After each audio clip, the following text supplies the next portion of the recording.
Dois-je rappeler à ce grand intellectuel et à son maître qui n'ont pas suivi l'histoire de notre pays qu'en 1990, le plus grand risque qui guettait Houphouët, c'était le syndrome Bourguiba. Chers amis de la Côte d'Ivoire,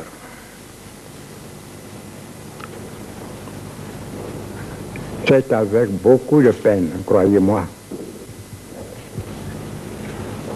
que je vous annonce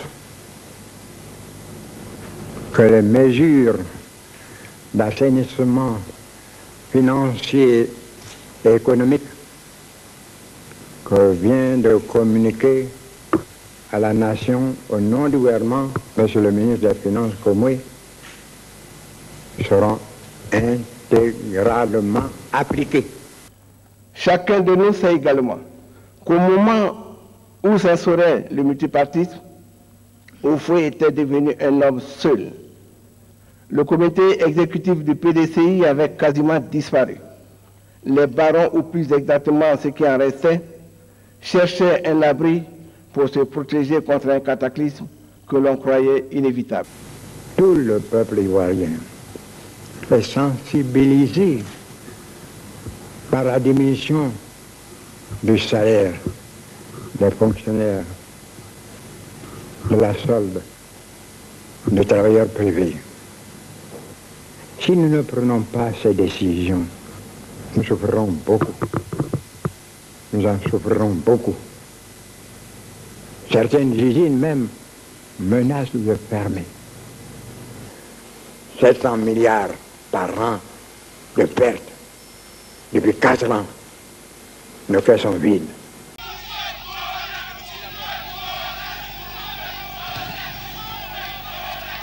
En avril 1990, notre pays est secoué par une grave crise économique et le président Félix Houphouët-Boigny m'appelle à ses côtés. La Côte d'Ivoire doit non seulement conserver la position qui est la sienne, mais l'améliorer constamment pour demeurer le pays de référence de la sous-région ouest africaine et même, je dirais, sur le continent africain.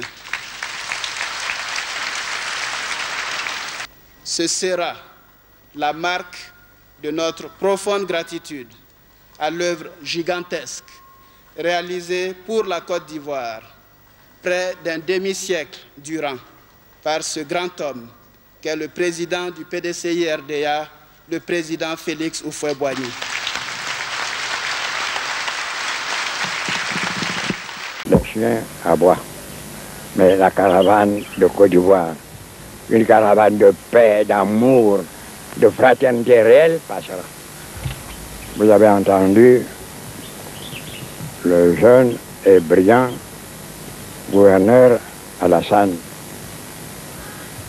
traiter avec compétence et sérieux le problème auquel nous nous trouvons malheureusement confrontés.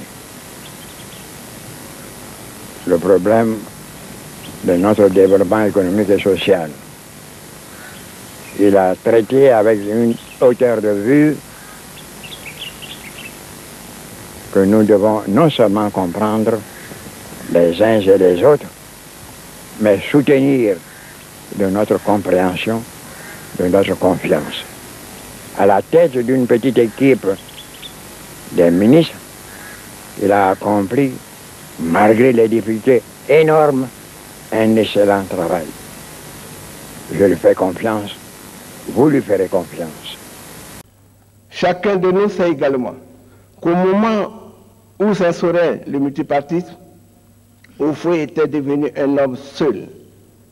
Le comité exécutif du PDCI avait quasiment disparu.